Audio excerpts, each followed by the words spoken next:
if you want to unlock possibilities for a child and their spirit of hope, then teach them how to read. It gives them the permission to enter spaces regardless of their socioeconomic background and provides them the space to know if they envision a future.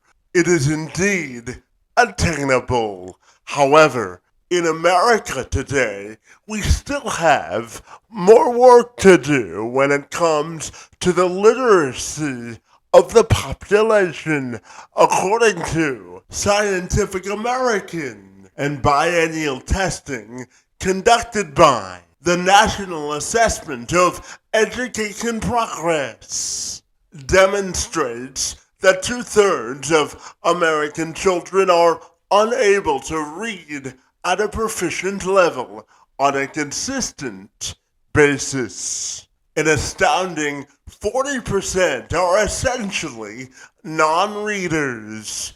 There's one man on a mission to change all of this. My friend Dr. Danny Brassell is a highly sought-after professional speaker, showing audiences how to bring the joy back to education and the workplace, coaching entrepreneurs and executives on how to grow their businesses through the art of speaking. He's affectionately been called America's leading reading ambassador, or Jim Carrey with a Ph.D. He's spoken to over 3,500 audiences worldwide. He's also authored a total of 16 books, including his latest effort, Leadership Begins with Motivation. He's also co-founded one of the leading reading engagement programs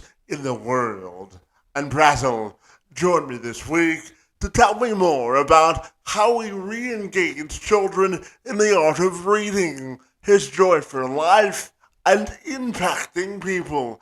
This was a highly spirited and dynamic conversation that you can't afford to miss if you want our future generation to lead the way in reading possibilities of growth and so much more. So, without further delay, I'm Kevin McShann. Let's have this conversation.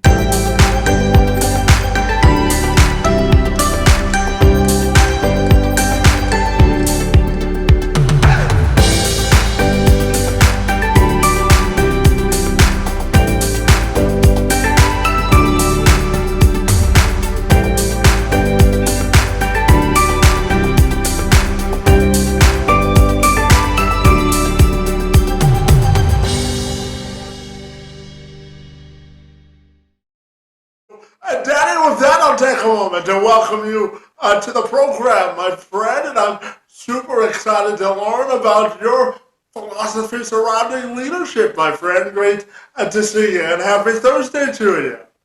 Thank you. Likewise to you. Absolutely. Now, Danny, they tell me you're a pretty interesting guy. They tell me that you describe yourself as the Jim Carrey with a Ph.D., and you've written a bunch of books all about leadership and motivation, my friend. So I'm wondering if we can start our conversation by you telling me about your work, your philosophy on leadership, and what makes you so fabulous. Well, thank you for that. Well, Kevin, my mission is to bring joy back into education in the workplace, and I do that by enhancing people's communication skills in 4 different ways. Like you mentioned, I've written 16 books, and I help first-time authors publish their first books. Secondly, I have, for reading, I have the world's top reading engagement program online, which in just over 2 months shows parents how to get their kids to read more, read better, and most importantly, to love reading, because I find schools do an adequate job of teaching kids how to read. But the question I always ask people is, what good is it teaching a kid how to read if they never want to read? I teach people why to read, because I've never had to tell a kid, go watch TV. I've never had to tell a kid, go play a video game, and I never want to have to tell a kid, go read. I want them to choose to do it because they already love it on their own. Third, for speaking, I speak all around the world, at least 100 dates a year, primarily reminding people to take their job seriously without taking themselves too seriously, because you ain't all that, and neither am I. And if you think you're all that, teach kindergarten. Those little ones will set you straight.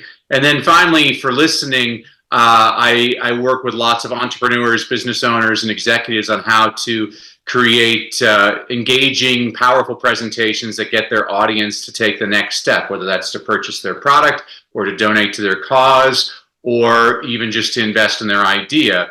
And like you've mentioned, all of these are surrounded by leadership. The last book that I wrote actually was called Leadership Begins with Motivation. And I wrote that book because when I was a middle school teacher, I've taught all age levels, but when I taught middle school, I was the only teacher in the school that none of my students ever showed up tardy to class, because I always started off class with a Paul Harvey story. You're young, you probably don't remember Paul Harvey, but when I was growing up, I used to wait for 12:15 on the radio when Paul Harvey would come on and say, "I'm Paul Harvey," with the rest of the story. And you try and guess who's he talking about or what's the company. And my students loved that. But you know, a lot of those stories were about people like Sears and Roebuck. Well, people today, most of them don't even know what Sears Roebuck is. So I wrote this book as a modern day adaptation with people that the kids would actually relate to. So if you'll allow me, I'll just read a quick piece for you, Kevin. Of course. This goes, on the morning of January 17th, 1977, Gary Gilmore, in a plain t-shirt, strapped into a chair with a bag over his head, awaited a firing squad of 5 law enforcement officers to execute him at the state prison in Draper, Utah.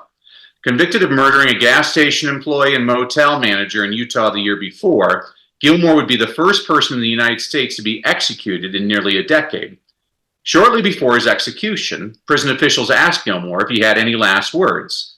Neither he nor anyone else that day would know the impact of those words. Over 10 years later, in 1988, Dan Wieden, an advertising executive who co-founded the Wieden and Kennedy Agency in Portland, Oregon, made something of a morbid pitch to a struggling fashion company. He recalled the inmate's final words and used a slight variation for his pitch, and seemingly everyone hated his idea for the company's new slogan.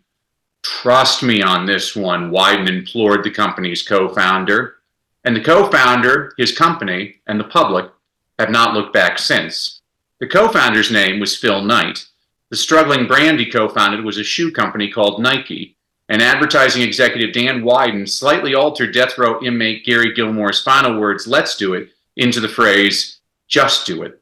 The phrase has become Nike's signature slogan, helping to turn a niche brand into a global multi-billion-dollar giant and etching the phrase indelibly into consumers' minds around the globe. Leaders don't wait. They can't. They have too much to do.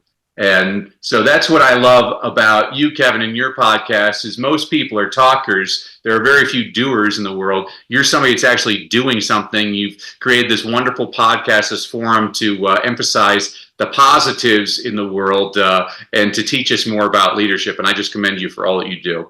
Well, I appreciate that, Danny, and I wanted to talk to you about internal motivation for just a second. As you know, Danny, I was born with cerebral palsy, and I actually found out at the age of 9, buddy, that I would not be able to walk throughout the duration of my life because of the severity of my cerebral palsy. So I'm a big believer in internal motivation and really going after what you want in life. You know, there's a sign in my office, and this is what I live my life by. I always say that inclusion is the gateway to independence. So tell me, what's your view on internal motivation and the whole concept behind that?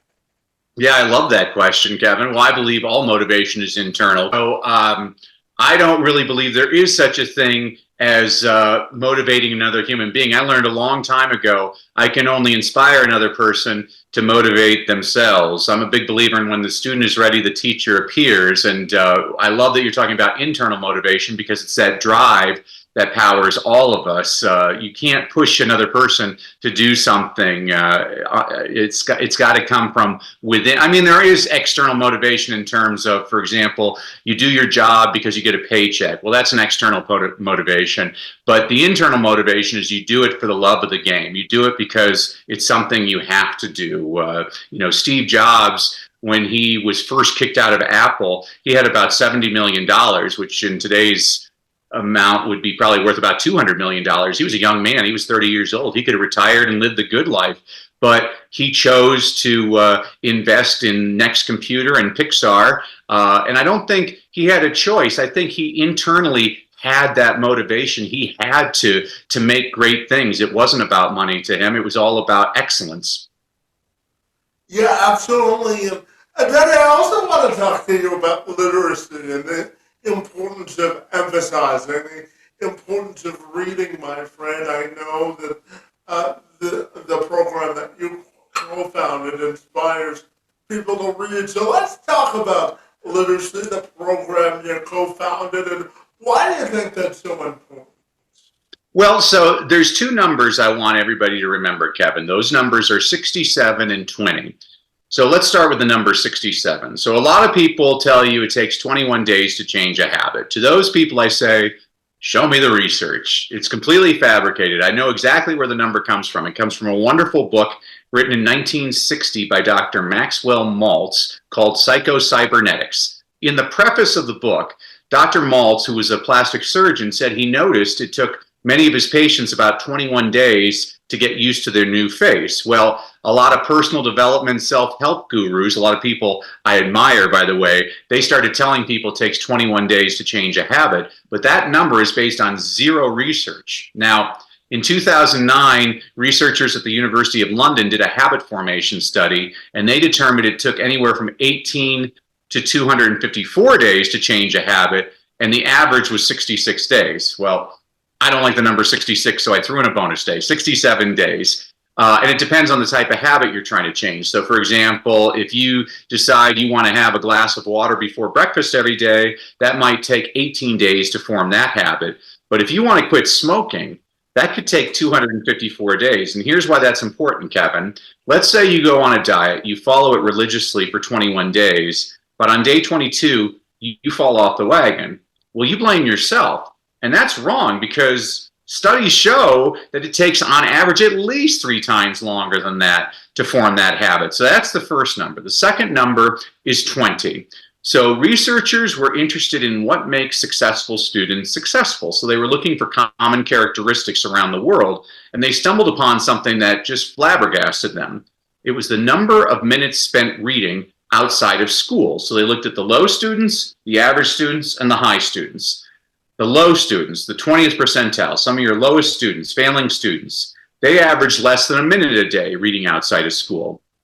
That didn't surprise anybody. That's probably why they're at the bottom of their class. But the next number did surprise the researchers. The kids in the middle of the class, the C students, your average students, they average 9.6 minutes a day reading outside of school. So when I'm doing a live training with parents, this is when the room gets really quiet usually, and the first hand raises, and the parent asks, wait a sec, are you saying if I can get my kid to read 10 minutes at home, I can take him from an F to a C?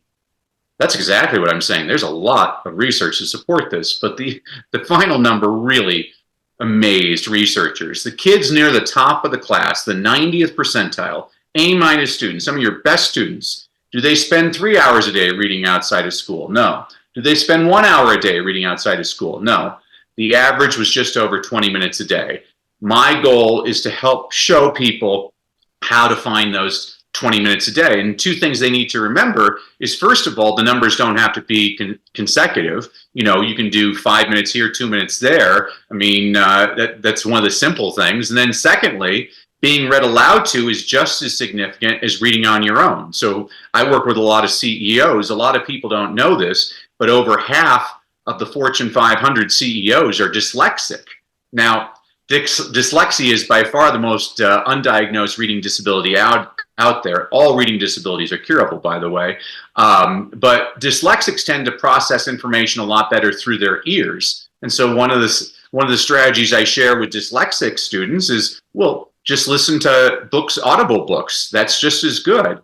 And so these are just some of the strategies I'm sharing with parents. Probably the most popular strategy I share on one of the episodes, I talk about that the television set, just turn on the closed captioning. And parents say, well, wait a sec. If the show is in English and the subtitles are in English, what good does that do? And I say, well, that's a fair point, but let me make a point. Have you ever watched a show with subtitles and not looked at the subtitles? That's very difficult to do. Your brain is actually directed towards that text. And there's research to support this. If you look at reading scores around the world, the more kids watch TV, the lower their reading scores are in every single country on the planet except for one. The country where kids watch the most TV has the highest reading scores in the world. It's Finland. People always ask, well, how can that be? And I always say, well, because Finland makes really bad TV shows. And so what they have to do is they have to import all these old American sitcoms like Gilligan's Island and Brady Bunch, and the kids are constantly reading the subtitles on the screen. So that's a simple strategy that anybody in your audience can use right now to become a better reader. Yeah, and Danny, you and I both share the same synergy of the power of the conversation and the presentation, my friend. I know that you do some professional speaking, as you mentioned, and as do I, my friend, and I know you help business owners of all types with creating engaging presentations, my friend. So what do you think is the key to captivating an audience? Yeah, so by far, that's a great question, Kevin, because we know based on research that the bun is more important than the burger. The beginning and end of your presentation are key. That's what people remember. They forget all the content you teach in between. And so you need to do your best to connect. And I'm a little bit different than a lot of coaches out there because I have a policy. I don't like sad speeches. Now, don't get me wrong. There are some sad speeches I'll listen to if it has a happy ending, but there's 3 reasons why I have a problem with sad speeches. First of all, the world just survived a global pandemic. Everybody's had a lot of bad things happen to them recently. I don't think we need to hear another sad story. I think we need stories of hope. Second of all, when I'm working with people, we create what I call a stump speech. This is just your fingerprint. This is what introduces you to new audiences that you can repeat again and again to those new audiences. I have a friend, and his daughter was killed in a school shooting, and he's told that story now over 1,000 times. I mean, Kevin, I don't know about you. You got to be stronger than me to tell the darkest day in your life, to tell that story over 1,000 times. I have no idea how he's able to do that. I mean, I want people having fun when they're on stage. And third, this is where people get angry with me. I have one goal when I'm on stage. I want people to leave feeling better than when they came. I want them laughing. I want them smiling. I want them happy. I can tell them jokes with one objective, the same joke again and again. My objective is to get them to feel better about themselves. There's something admirable about that, I believe. I think when you keep on telling the same sad story again and again, by the 20th time you've said that story, those are crocodile tears. Now you're just being manipulative. And I'm not saying it's not an effective sales technique. It's a very effective sales technique, but I don't like it. I think it's very manipulative. I was watching a famous singer in Las Vegas, and I watched her performance 2 nights in a row, and she cried at the exact same moment both times. And the second time, I'm like, you know what? You're fake. Everything about you is inauthentic. I didn't trust anything coming out of her mouth. She's just performing, and it just bothered me. And I think it's important that we lift people up rather than drag people down. That's precisely why I wanted to start this podcast, Danny. When I started it 4 years ago, I said to myself, first of all, I told myself, because I started this podcast in the height of the pandemic, there was only so much Netflix I could watch in a day, right? So I wanted to release my creative energy. But I also said to myself, there has to be more forces that bind us together rather than trying to bring us apart, my friend. So I'm curious to ask you about creating more bridges of what I call unity of understanding, and really allowing people to reconnect with the idea of debate. Because, in today's society, Danny, we're so, territorial on our views on society, life, and politics. So how do you think we can create those bridges of unity and have better, authentic conversations? What are your thoughts there? Excellent question, Kevin. So I've always said that my best strategy for anybody that's going to give a speech is don't share your successes, share your failures, because not everybody in your audience has succeeded, but they've all failed. And the more you expose your own vulnerability, that they're going to love you for that. I'm a big believer. Brene Brown, she's a wonderful speaker, and she talks about exposing your vulnerabilities. And I completely agree. I always tell people there's two ways to get better at speaking. First of all, you got to watch lots of speakers. I watch at least 10 speakers a day. I watch televangelists. I watch politicians. I watch comedians. I watch them in front of big groups, in front of small groups, in front of international groups, in front of men, women. Here's a ninja strategy that I have. I watch a lot of award shows. And the reason is because when you win the Academy Award, you only have 45 seconds to give a speech. Now, most people just waste their time. They say, I want to thank God, I want to thank the Academy. It's just gibberish. Nobody cares. But every now and then a person connects with everybody and unifies everybody. So a couple of years ago, there was a guy named Joe Walker, British guy, who won the Academy Award for Best Film Editing. And so this is an audience of all the important people in Hollywood, actors, and you can see that they're not really paying attention. He gets up there and he says, a lot of people don't know this, but when phrased properly, the term Academy Award nominee can be used as an insult. Well, now they show the audience, you see people kind of leaning in, interested in what he means by that. He says, for example, yesterday I got in an argument with my 17-year-old daughter, and she said, well, Academy Award nominee Joe Walker. All of a sudden, you see all the audience laughing. When he got off stage, Denzel Washington wanted to meet him. Sandra Bullock wanted to meet him. Brad Pitt wanted to meet him. Time magazine said it was one of the highlights of the entire ceremony.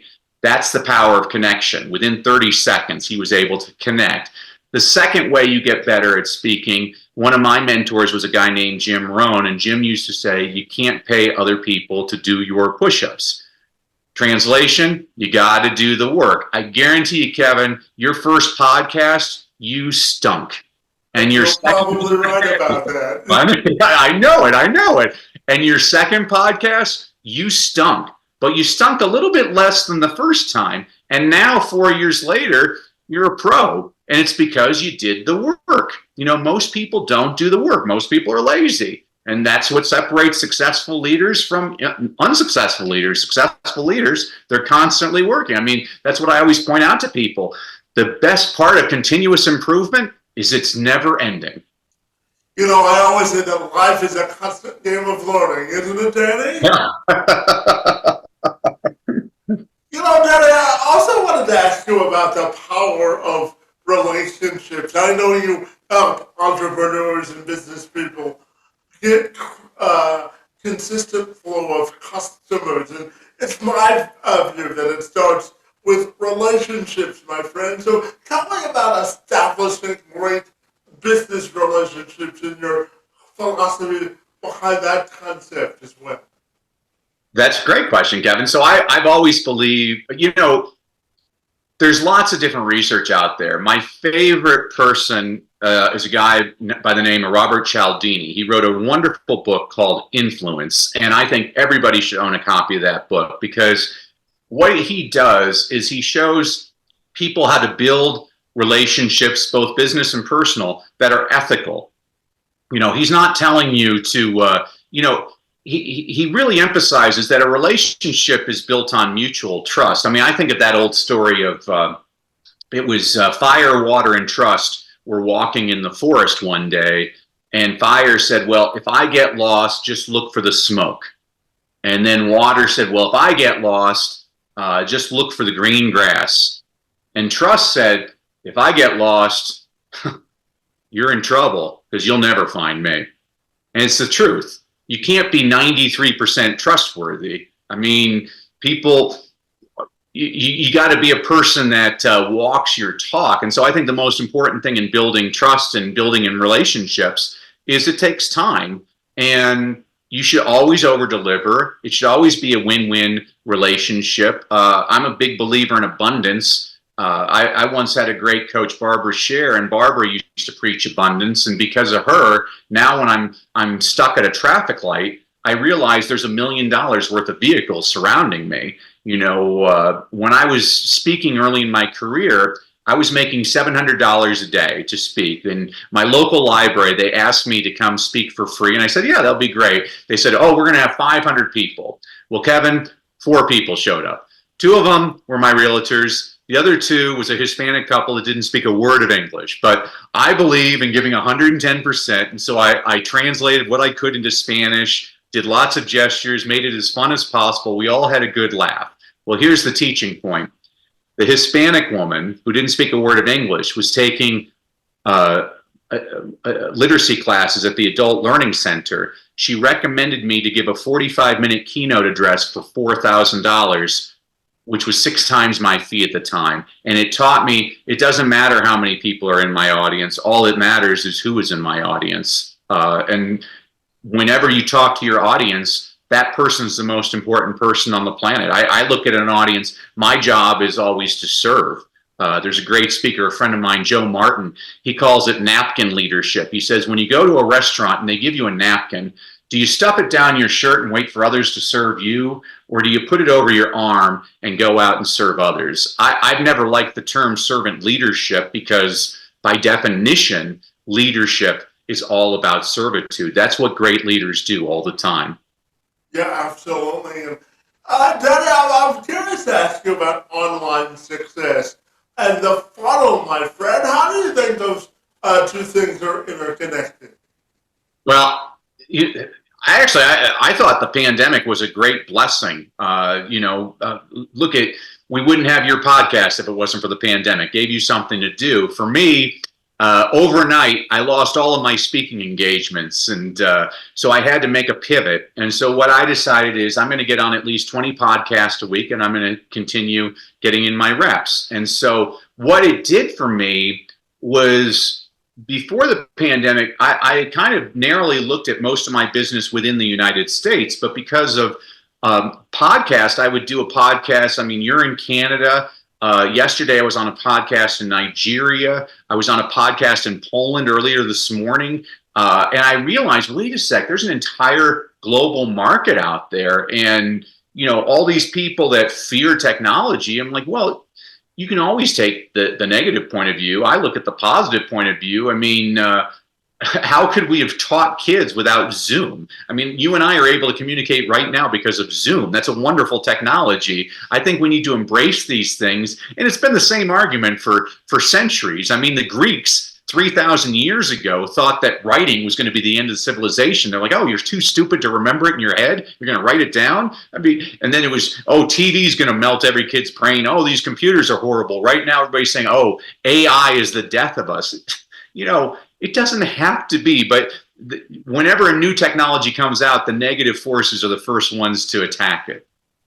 Absolutely. And, Danny, I want to revisit the idea of inclusion as it relates to employment. And I want to tell you a story. So, Danny, I'm 35, and I graduated college back in 2010. And the first 10 interviews I went on, I got rejected by news directors. I originally went to school to become a sports reporter because I wanted to cover football for the duration of my career. And I actually got into speaking by accident because no one would hire me because they viewed my cerebral palsy as a liability. So what I did out of college then was I volunteered for 4 straight years as a local television reporter without getting a paycheck. And through that experience, I was able to work with the Ontario government to appoint a special master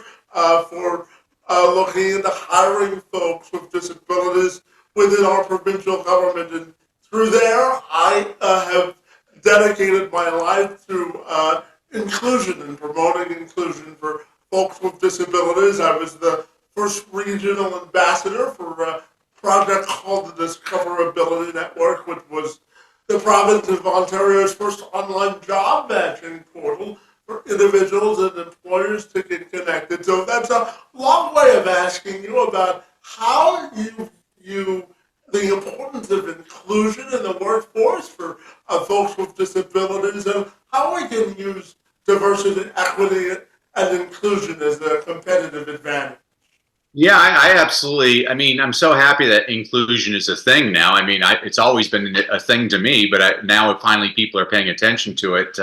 Your Prime Minister, Justin Trudeau, I loved it when he had his very first press conference and introduced his cabinet. His cabinet was completely diverse, people of different races, ethnicities, sexual orientations, people with different abilities. And somebody said, "Can you explain your cabinet?" And he said, "It's 2015. I mean, right now it's 2024. Why is this even discussion?" I've never liked the term disability. I was blessed. When I was a teacher, they used to always give me lots of what they called special needs students. And I always say this to teachers: all kids have special needs.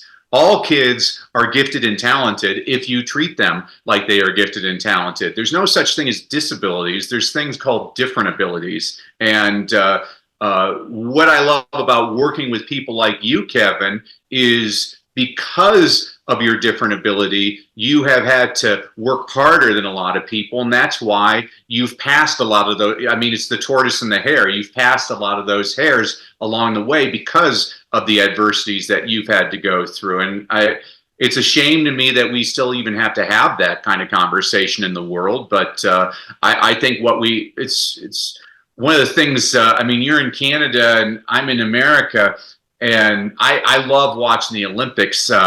And the reason I love watching the Olympics is the opening ceremonies. If you watch the different countries come in, you got Japan, they all look Japanese. And then you got Norway, and they're all blonde hair and blue eyes. And then you got like America and Canada. We're a bunch of mutts, you know? And I love that.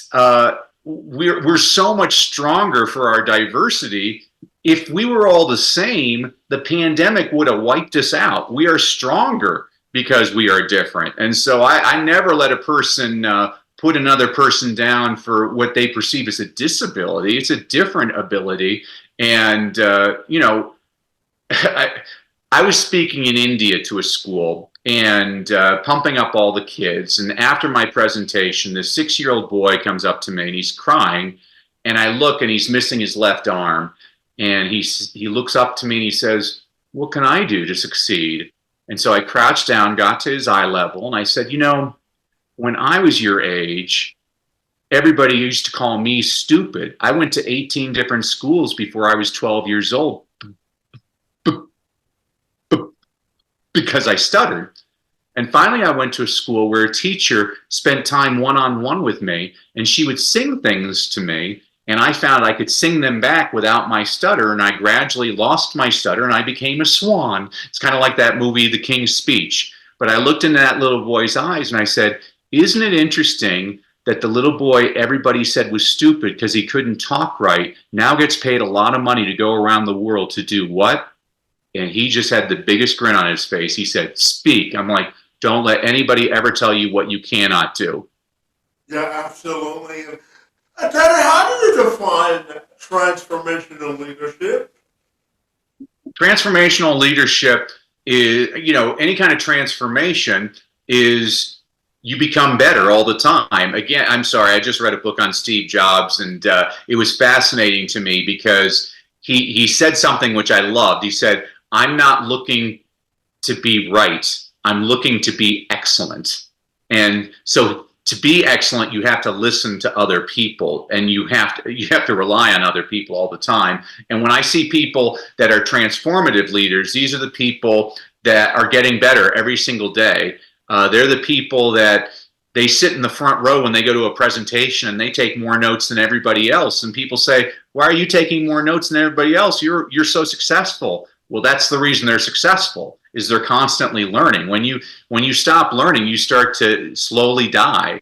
And so transformational leadership is always looking for better ways. I mean, I have plenty of faults. One of my strengths, though, is my wife and I will talk, and she'll say something to me which I completely disagree with, but I'm mature enough to think about it. It's kind of stews in my brain for a couple of days, and I'll go back to her and I'll say, you know what?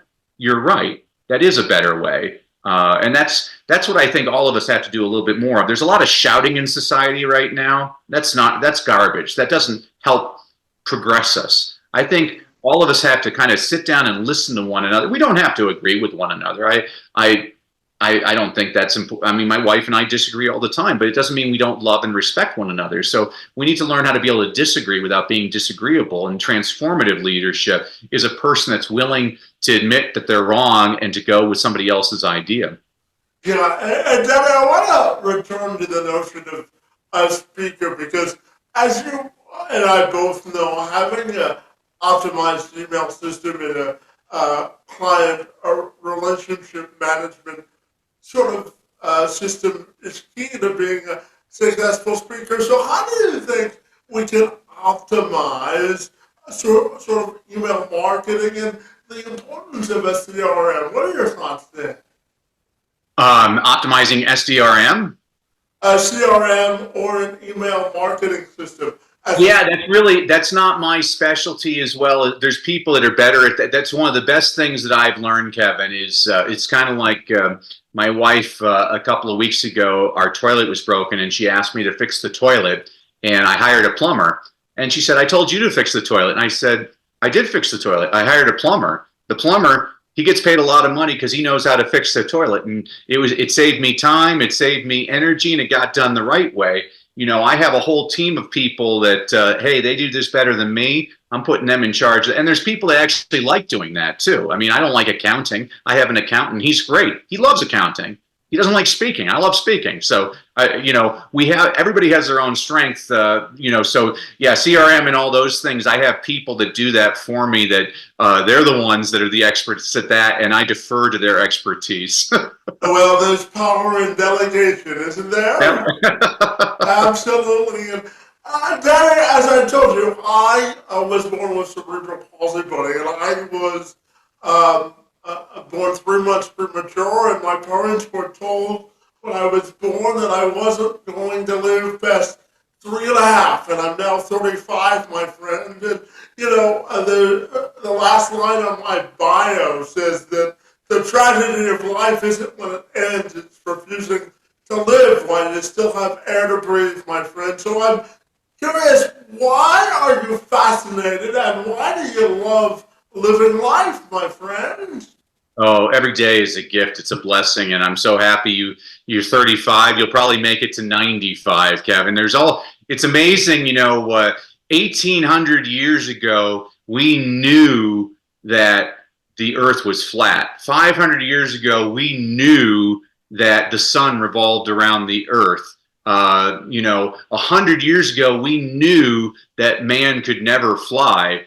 There's a lot of things that people know that I don't think they know a dang thing about. And so, you know, that's why I don't play defense. I only play offense. I don't have time for naysayers or anybody like that. You know, anybody can criticize. The people I choose to surround myself with are people like you. We're the problem solvers. We're the doers. We're the people that are looking for excellence and ways to make life better. So for me, every day is a blessing. Every morning I start off in prayer, and I actually write down my prayers because I hold God accountable, and I look down and see, I can look back and say, oh, hey, that one came true and that one came true. And when God doesn't deliver for me, I've learned, there's a great preacher, Mark Batterson, and he said he's changed his ASAP prayers to ALAP prayers. So instead of as soon as possible, now I pray for as long as it takes. And so every day is a gift and a blessing to me. And, you know, that's why you and I are doing this, and somebody else is living a miserable life griping about things. I don't need to be around that negative energy. Yeah, you know, Daddy, I always say I have limited time for excuses because they're a deterrent to progress, right? Yep, that's right. Yeah, absolutely. And Daddy, I'm going to end our conversation this way by asking you, you know, if I asked you to write the top 5 things you hope to accomplish before the end of your life and put it into a time capsule, my friend. And I told you that someone 100 years from now would read what you wrote, my friend. What do you hope comes across that piece of paper when somebody else reads it? And how do you want your legacy to be defined, my friend? All right. So 5 things. So he was a good husband. He was a good father. He was a great grandfather. He was a great friend, and he was a great creator. That's simple enough. And when we talk about legacy, my friend, how do you think you want that to be defined from a personal and professional perspective? Well, I actually I merge personal and professional to the same thing to me. I'm just excited about life all the time. Like my wife was asking when I planned on retiring. I'm like, why would I ever retire? I love what I do. I feel bad for all these people that are miserable. Life's too short to be miserable. We got to cherish every single day. I would hope that my legacy is people.